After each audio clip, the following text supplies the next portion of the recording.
Sorry about that. We'll go ahead and call our meeting to order. Our first item of business is approval of minutes from the February 20th, 2023 Oklahoma City MAPS Investment and Operating Trust. We have a motion and a second. Please cast your votes. Okay, the motion passes. Thank you. So our consultant, Doug Anderson, is encountering some weather issues, and so we're going to give him a little bit of extra time to join us today. So we're going to move around on the agenda a little bit. We need to move down to item D, approve fiscal year 2024 annual budget, establishing revenue and expenditure budgets for January 1, 2023 through June 30, 2024. Chris, hi, how are you? Good morning, doing very well, thank you. So because this is the first time we've adopted a budget for this trust, I thought I might take a moment just to orient everyone to our standard format here. The budget in front of you today is our typical format. So we have our FY22 actuals in the far left column, our FY23 budget, which we're reflecting a number here, but we actually didn't adopt a budget for FY23. This would be the first one. And then we have our FY24 budget in the far right column. There's a few call-outs I have for you. One is this will probably be the simplest budget we ever adopt, right? We don't have any projects. We don't have significant expenditures. We will talk about the ones that we do have. But we expect it to get much more complicated as we move along down the road and get some projects in here. There's a few areas that are a little bit different, and it's standard practice, but it looks a little bit different on the page. So for example, some expenditures that we have for various services, for example, our investment consultant contra account there under our revenues. That is for our investment consultant, and what's happening there is that is an expense to the trust, but we're reflecting it as a reduction in revenue. That's a standard practice amongst a number of our trusts. Similarly, we also have our custody bank contra account. Once again, that is a reduction in revenue, and so you can see that though those are showing up in our revenue, they're actually expenses to the trust at $62,500 and $30,000 respectively over there in that FY24 budget column. The other thing I would point out to you is that this is a very expense-centric budget. So as you're looking at FY24 and you notice that the total revenue and total expenditures are $12,480, that's obviously very far off from the amount of revenue that we expect to receive in the next year. The reason for that is that given that this is a new trust, we're trying to develop the budget around it. The numbers that we knew about were the expenditures. So those are going to be our audit contract and the two services that we just talked about. We're still developing our approach for our revenue estimate methodology for the trust. It's a little bit different than some of our other operating units. And so we're going to work with Treasury. And what I'd recommend to this board is that we bring back to you this budget amended on your next meeting. And so the item today is perfect. It's fine as it is, but what we'd like to do is bring you back a budget that has a little bit more reasonable expectation of what your revenues are going to be, and those are not included here. But the expenditures we feel very comfortable with, and so we can go ahead and adopt today if the board so chooses. But then we would like to come back and visit you on the next meeting with that increased revenue estimate, and so we'll have a little bit different formatting for you. But overall, I've spoken through the expenses. The only other things I would call out for you is that in FY22, we ended the year with about $80.2 million in revenue in our fund balance. We added that again this year. It's not reflected in the FY23 budget column, but we did add, or we're aware of a $32 million transfer. And so that's going to get us to $112 million in fund balance to start the year with for FY24. And with that, I'll just pause there and accept any questions if you happen to have any. Any questions? Laura? Madam Chairman, I would just ask, Chris, would you, can you hear me now? Yeah. I don't know, yeah.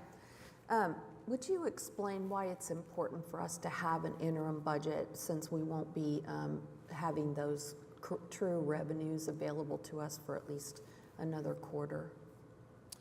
Absolutely. Well, we just wanted to establish a plan moving forward. And so we wanted to have the budget in place so that as these expenses come in, we're able to track those off of the budget. But moving forward, when we have a better revenue estimate for you, we will bring that back. And we'll be able to pay our bills for our custody bank and things like that. That's correct. Technically, this is not a control budget. The trust does have the ability to go ahead and appropriate some additional funds. However, we always like to have a budget in place so we don't look like we're appropriating funds that aren't there and aren't planned for. Thank you.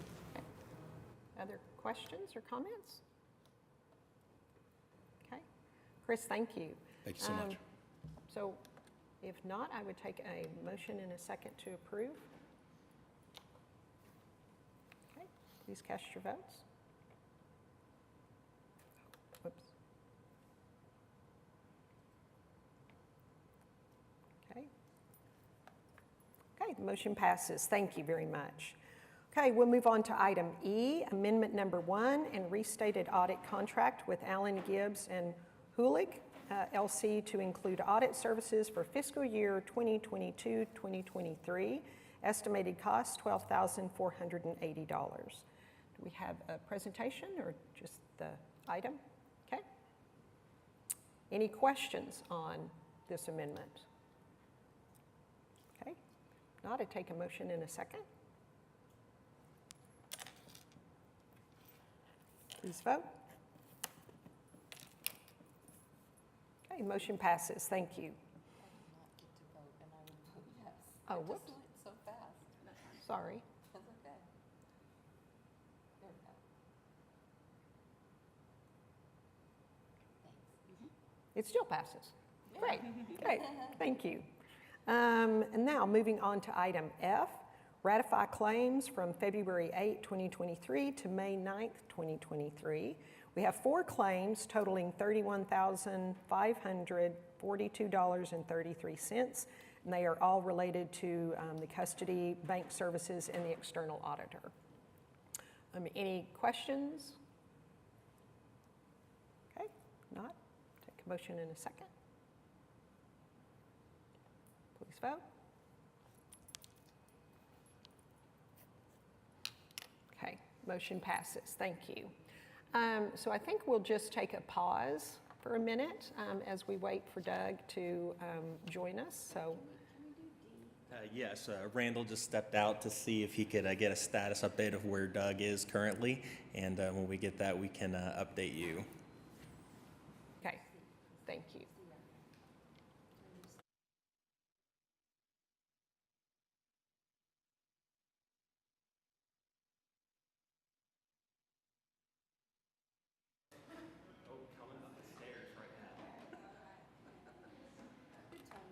Great timing, but we are going to give him a minute to just kind of catch his breath.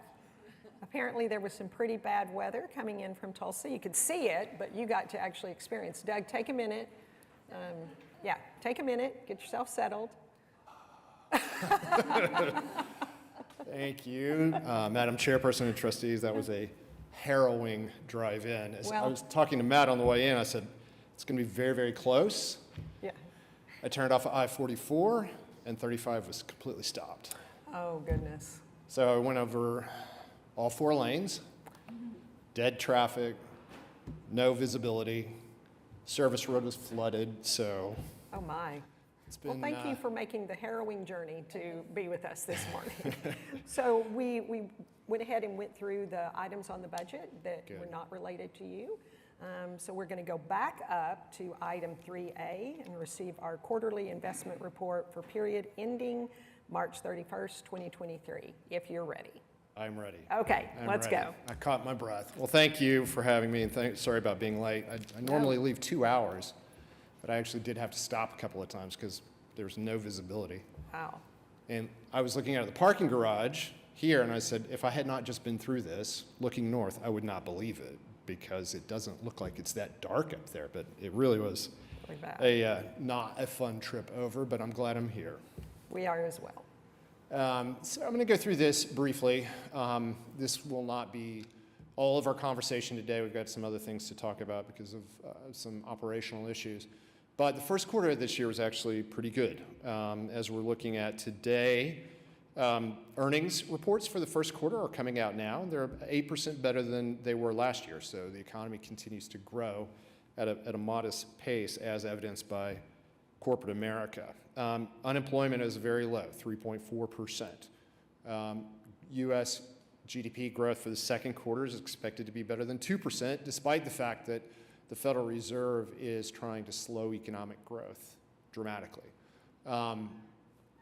which is something that remains to be seen. Over the last year, the Federal Reserve has raised interest rates from 0 to 5%, which is a lot for the United States. It might not be a lot for other countries, but that is significant, and that is creating some tension in the marketplace right now. When we look at returns for the first quarter of this year, you can see a nice gain there, 7.5% for the S&P 500. And remember, we often see the strongest positive returns in the equity market immediately after the most significant declines, right? Those tend to happen very close to one another, which is why after the market goes down, we stay invested, or we even invest more into volatile or equity assets. That being said, there is a lot of uncertainty going on in the marketplace right now. Will the Federal Reserve continue to raise interest rates? Will we continue to see inflation? If the Fed does continue to raise interest rates, what will that do to various markets? You can go on and on and on. So when we look at the quarter, you can see positive returns across the board, which is great. But we look at the trailing 1 year, and that's a very unusual picture. I know I've said it many, many times here. We see losses in the blue columns, which are U.S. equities. We see losses in the gray columns, which are non-U.S. equities, and we see losses in the green. And the losses in the green are really what we should not ever see. When equities go down, usually bond prices go up because there's a natural dynamic there where people selling equities cause their prices to go down and they invest in lower risk assets. So normally you don't see this. In fact, last year, for the trailing 1 year from March 31st, you can see only one positive return on those major assets, and that's the 3-month T-bill, up 2.6%. And remember, half of the year, 3-month T-bills had effectively 0 interest rate. So this is really the reflection of interest rates going from 0 to, as of last week, 4.825% in 1 year. And the rest of the yield curve is reacting in different ways. So obviously, the conflict in Ukraine is also weighing on markets for all of the uncertainty that we see there. I'm going to go quickly into sector returns here for the U.S. equity market. So the top is for large cap companies. You can see for the quarter, we saw some really strong returns. So this is, you see consumer discretionary, you see commercial services, and you see technology all up 20% or 15 to 20%, which is, they were the exact opposite last year. Last year saw the information technology companies go down dramatically, while back to basics, utilities, and energy were the best performers. And that's across the board on large caps and small caps. I don't know if you saw in the news this morning that ONEOK, good Oklahoma company, is buying Magellan Resources, another good Oklahoma company. And what they're doing is I talked to somebody who specializes in that sector today. Magellan is natural gas, or no, Magellan is oil, ONEOK is natural gas. Those two fit together very nicely. And since the energy market sold off a little bit during the quarter, it was a great time to make a deal. So good news for the sector, probably see some jobs being made redundant in Tulsa, but it is a sign that investors in the real world see a lot of value in those companies right now. Now, going into international equity, not going to talk a whole lot about this. Positive returns for the quarter, some strong ones across the board here, but a lot of diversity of returns from one country to the next, depending on what their natural resources are and their business climate. And then fixed income, finally positive returns. We were glad to see that. Bonds usually don't go down more than 2% in a year, but we're looking at the last 1 year performance, and it's down multiples of that. So going from 0 interest rates to 8% inflation really spooked the bond market pretty badly and caused the sell-offs. Now, I'm going to go into the report here, and as of March 31st, you can see the ending market value is $75,944,000. We've had income of $1.8 million, and we have a negative return of 6.02%, and that includes the gain loss versus the income. So we're getting close to back to that point. If we go to the asset allocation, you can see that it's been consistent. We did have losses in the equity portfolio, which caused this decline right here, but that was made up for by increase in fixed income.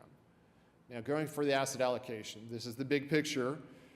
We increased by about $3 million during the quarter, so that's a nice return. That's getting us closer to the original allocated value. The domestic equity composite, so this is all the domestic equity assets, 52%, fixed income 35%, and you see international equity at 9.4%, and cash being allowed to go a little bit higher than normal. It's 3.5% target for cash flow purposes. And then you can see the allocation of assets. It's fairly simple. We don't have a lot of portfolios here. We're relatively new, and it's admittedly not the most opportunistic market that we've been in to start out. Now, over the next 3 years, that might be different, and we might be looking at different asset categories that can help us get a stable return above 4% per year. But again, Fidelity 500 Index Fund is the largest single investment, followed very closely by our bond portfolio. You can see the other equity income funds, and then we have the high yield fund here as well. So simple, streamlined, effective, diversified portfolio with as few moving pieces as I think is possible at this time. Looking at our asset allocation, we do not have an allocation to alternatives. We do not have an allocation to real estate, and that probably is going to serve us well looking back. That doesn't mean that we aren't going to be looking for investments there in the future as opportunities arise. If following the markets, following investments, probably going to have a problem with commercial real estate going forward. Selling off. Those have not sold off yet. There's no price discovery on those markets because they're held privately. But looking forward, there might be some significant opportunities in that area, just like it was after 2008, 2009, the great financial crisis, et cetera. So we are in the enviable position of having a very liquid portfolio when some folks out there do need liquidity. And at those times, you can increase your return pretty dramatically by being able to allocate capital to those who need it desperately. The portfolio, you can see the market value here. The distributions are fees. Those are not project distributions. And you can see during the quarter, $3 million in appreciation coming from fixed income and from equities, mostly from the S&P 500 Index Fund. And then looking at our total fund rate of return for the quarter, 4.73%. For the 1 year, negative 6%, so that's improved. The inception to date return has improved since last quarter. It was a rough time to start. Remember, we started investing April 1 of last year. We did actually invest in 2 separate pieces, but that wasn't able to help us that much because honestly, everything, you look down this column here for the last 1 year, everything is negative for that 1 year period of time, unfortunately. So that being said, no issues with any of the portfolios, no issues with any of the managers. We are very, very early days here. We show the portfolio year to date. So year to date, you're well ahead of your 4% spending rate. That's not a problem. And you're actually ahead of the all public plans total fund median so far on the first quarter of this year. I'm not going to be too expansive with my comments on this today. If there are any questions, I'm happy to answer them. Any questions for Doug on the report? Okay. No? Okay. Okay. Yeah. Okay. So we need a motion and a second, which we've got. Please cast your votes.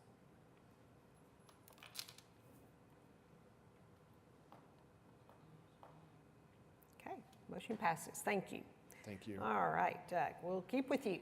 Okay, so now we're looking at, well, that was also the monthly investment report for February through March 31st. Item C. Okay, so no, we need to go ahead and vote on the monthly investment report, which was included in Doug's comments. Please cast your votes.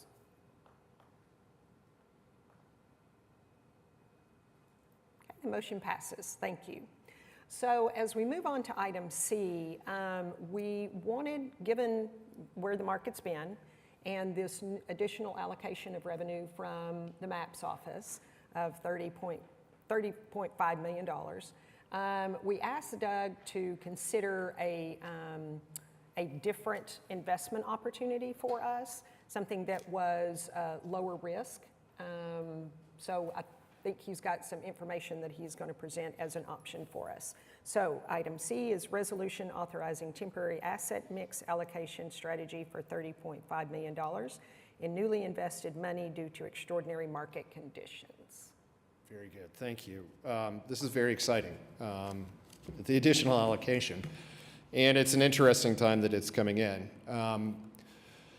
Given the consideration of what the mission is for this trust and given the opportunities that we have in front of us, I think we're going to talk about taking a slightly different tack than normal. Spoken about this with the chairperson, with staff here. I think we've come up to an unusually easy solution for something like this, given the market's history. So as of, and I apologize, I didn't have the $30.5 million, but the good news about getting the $30.5 million today is that we have more to invest. And with more to invest, we have more to earn. Now, given our history here, and especially given the trust and the way that this portfolio is structured, not from our side, but from the city's side, you're not able to spend money if you go below corpus. And I think that's a fantastic long-term, healthy for this trust. Short-term, it's given us some challenges, though. But I think that there's an interesting way to think about this that we normally would not have. So we ended the first quarter, with a market value of $75.9 million. As of last night, we're a little bit closer to 78. So we're making progress against that. And one of the main things that, looking back over last year, is that diversification did not work. You had to invest only in cash, which we probably wouldn't do, or be invested 100% in energy, which I don't think anybody would do, or we would have had to short both the stock and the bond market, which of course is an otherwise unlikely investment strategy. So last year was incredibly challenging for strategies like this. But that left us with a deficit in the portfolio from the corpus. So what we need to do is maintain corpus or get back to corpus. And this additional funds coming into the portfolio are going to be very helpful with that. Again, we can't spend it if the corpus has gone down. Long term, we should be able to compound gradually over time and add value to that corpus while the corpus remains the same, but building a cushion between the market value of the total portfolio and the corpus to fund the spending like it's designed to do. And yes, we do expect to recoup that loss over time, and we are incredibly sensitive to further losses at this time.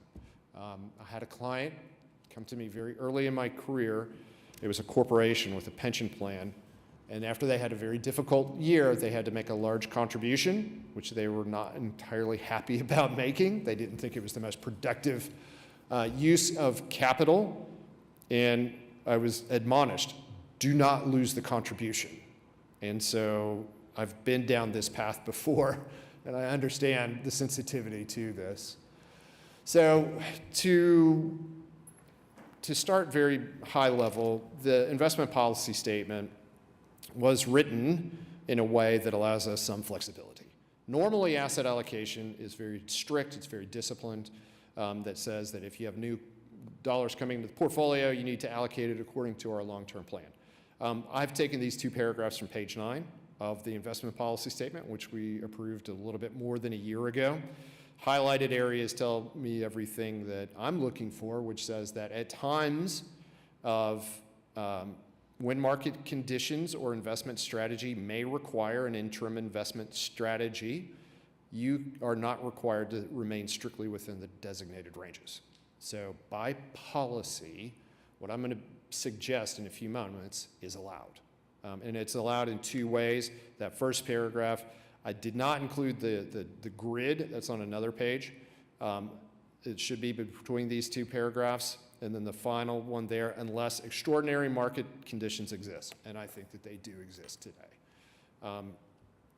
So it does allow flexible asset allocation. I apologize for the font here. It's not how it's read out, but I will make it right next time. We're not supposed to carry more than 5% cash. However, with the $30 million allocation, we can keep some of that in cash. And the nice thing about that cash is that today, this is the Treasury bond yield curve. As of the 10th of May, which is not that long ago, the 1-month T-bill yields 5.5%. The 5-year Treasury note yields 3.37%. We're in a situation where we can reduce risk for part of the portfolio and get paid more than if we assumed longer duration risk. And I think this is an interesting opportunity that we have right now. You could either have a 1-month T-bill with an annualized interest rate of 5.5%, or go out for a 30-year Treasury and have an interest rate of 3.8% per year.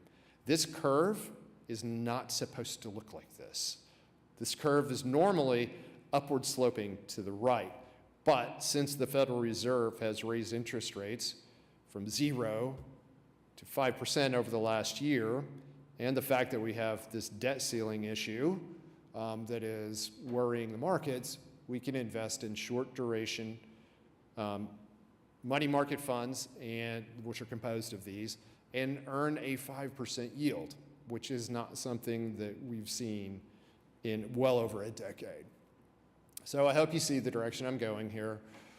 As of now, portfolio's market value and asset allocation is on the left-hand side, where cash is that tiny sliver. What we're looking at is increasing that cash by about $30.5 million for the time being until we regain corpus.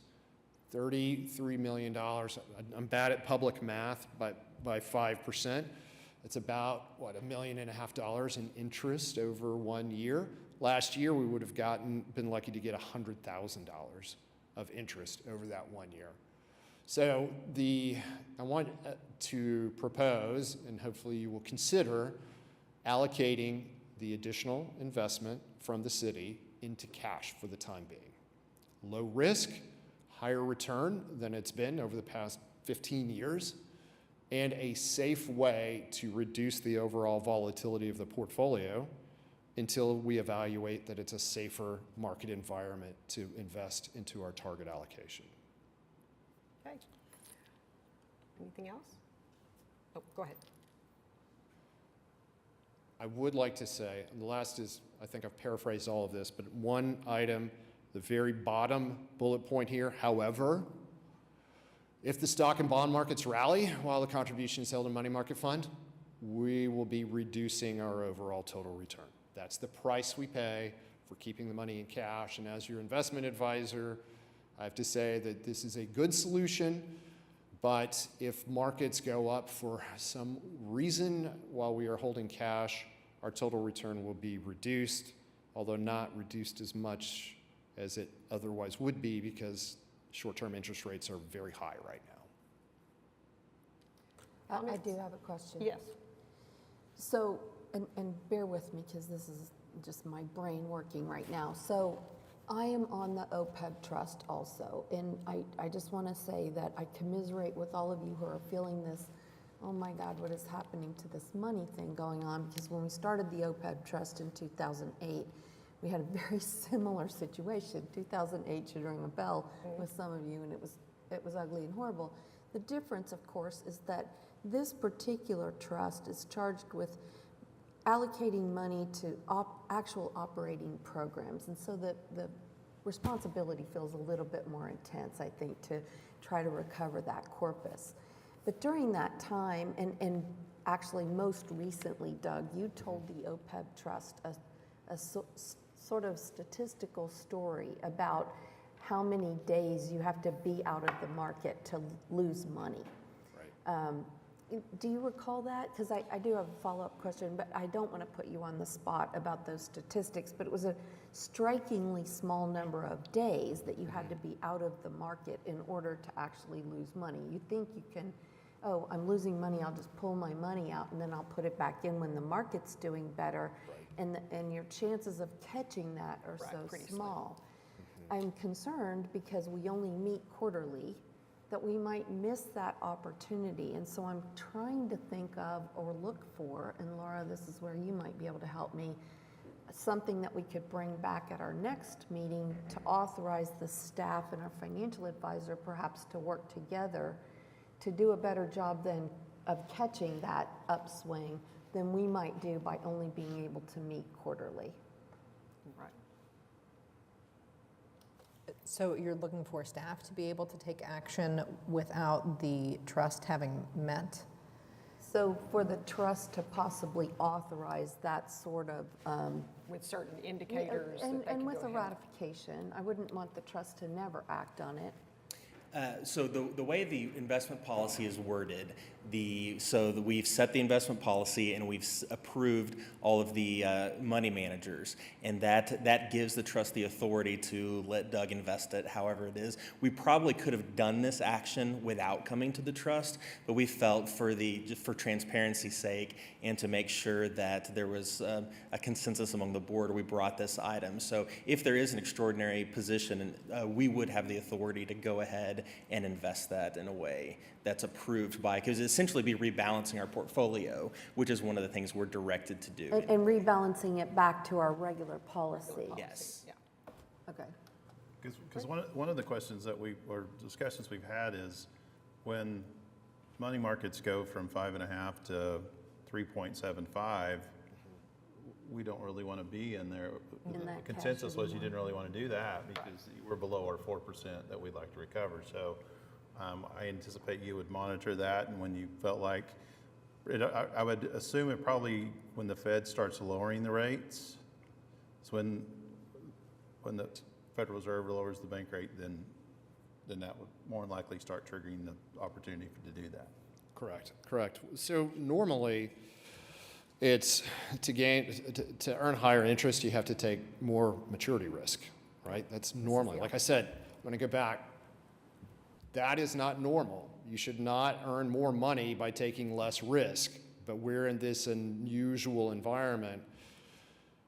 And Laura, I absolutely 100% agree with what you're saying, is that there will be days that the equity market goes up, and if we are in cash, we're not going to be able to match that rate of return, but we don't have the variability of that.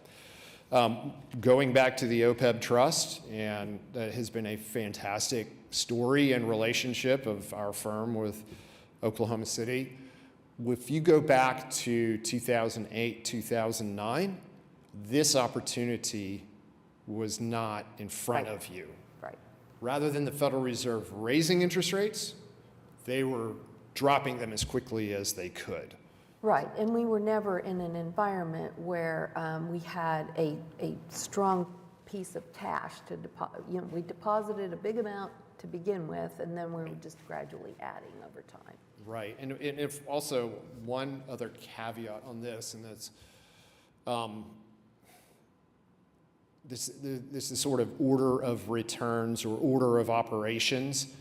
This trust needs to pay out projects much sooner than Right. the OPEB trust, Right. which also reduces our investment duration or liability. So taking all of those factors, I think we're fairly fortunate to have interest rates at this level right now. The first year was tough, much tougher than we expected, although I remember talking to everyone here saying that, there's a lot of uncertainty out there, more than a year ago. But I think that I hear what you're saying.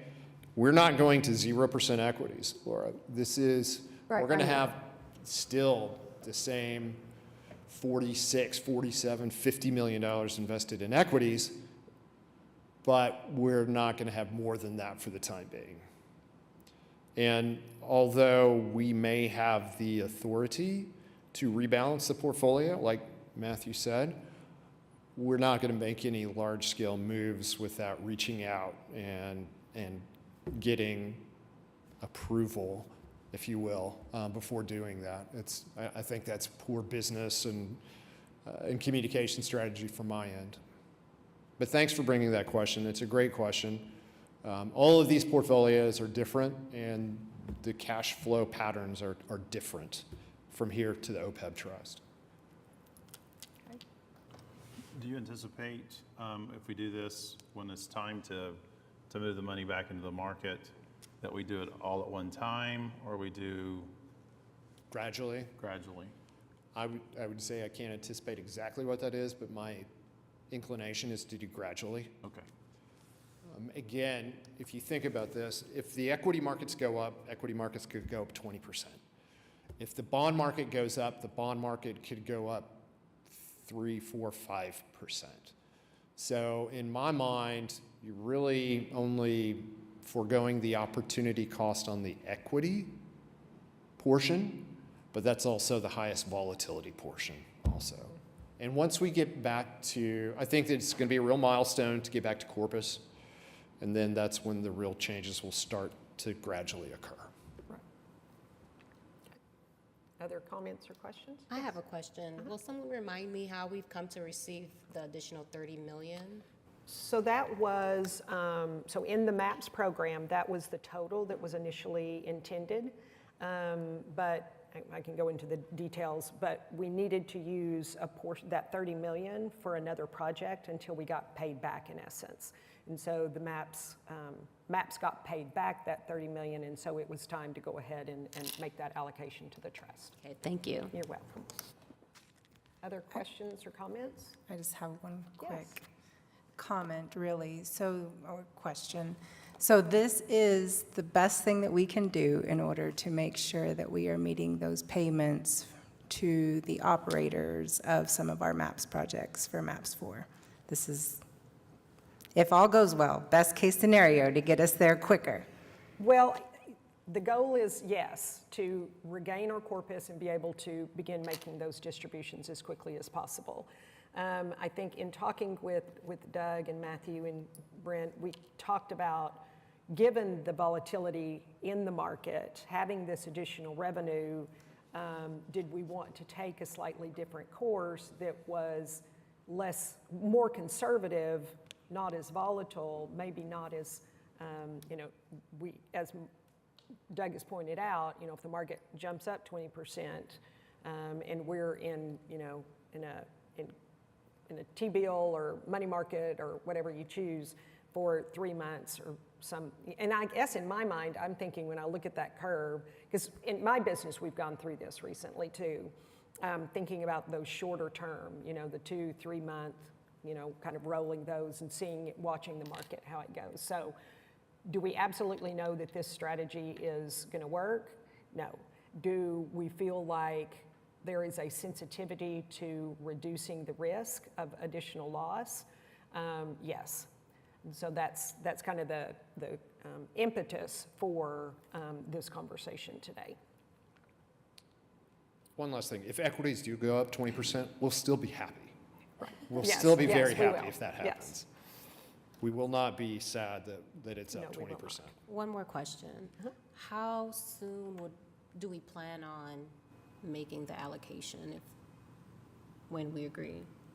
That depends. I think that our first real milestone is to see when we've made back the corpus, right, to allow the spending to go forward. I think we'll be watching that very carefully. I watch the market values on these daily, so we'll be paying very close attention to that. And then there's talk of a possible government shutdown. How do you see that impacting the plan? I'm sorry, I didn't catch that. There's talks of a possible federal government shutdown if we don't pay our debt. So how do you see that impacting the plan? I don't think that it would be that significant. So what we would be holding the $30.5 million contribution in is a money market fund, which is a diversified portfolio of short-term instruments. And I've heard money market fund managers who actually go out and buy the instruments that go in these portfolios, they're avoiding bonds or notes that mature between July and October right now. So it's oddly enough, that's creating one of these strange dips in the marketplace. So why is the 2-month bond more popular than the 3-month bond? And by popular, I mean it's priced higher. Why do you see that kink at the first end? That's because the money market funds are buying the bonds shorter than the possible government shutdown, right? So they're well aware, and they are managing around that. Will interest be paid no matter whether the government is shut down or not? It will be paid eventually, but some folks are saying, you know, we're not going to take that risk. We're going to accept a little bit lower return over that 3-month period of time, so we're just going to avoid maturities in that area. So proactively, will it hurt the bonds in the portfolio? I don't know. The last time we got into a situation like this, Treasury bonds are considered risk-free assets. They were downgraded by one of the rating agencies, and the price actually went up.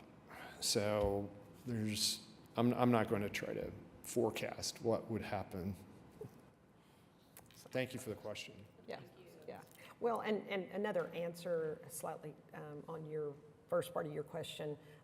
So staff and I have been beginning to work on what the distribution process looks like, the application and that kind of thing. So we'll be bringing something to this body before too long, but we frankly didn't feel like there was a big rush, you know, until we started seeing some movement back to our original amount of our corpus. Teresa, what does that process look like? Does the investment trust issue the funds directly to the agency, the operating agency, or do we transfer it back to MAPS 4 and then, or to the city? No, the trust will, right. The trust will authorize the city to make those disbursements. But as far as the beginning part of the process, we don't know yet. That's what we will decide. Okay. Other questions, comments? So do we need to adopt the resolution? Okay, so we have a motion and a second. Please cast your votes. Oh, got it. There we go.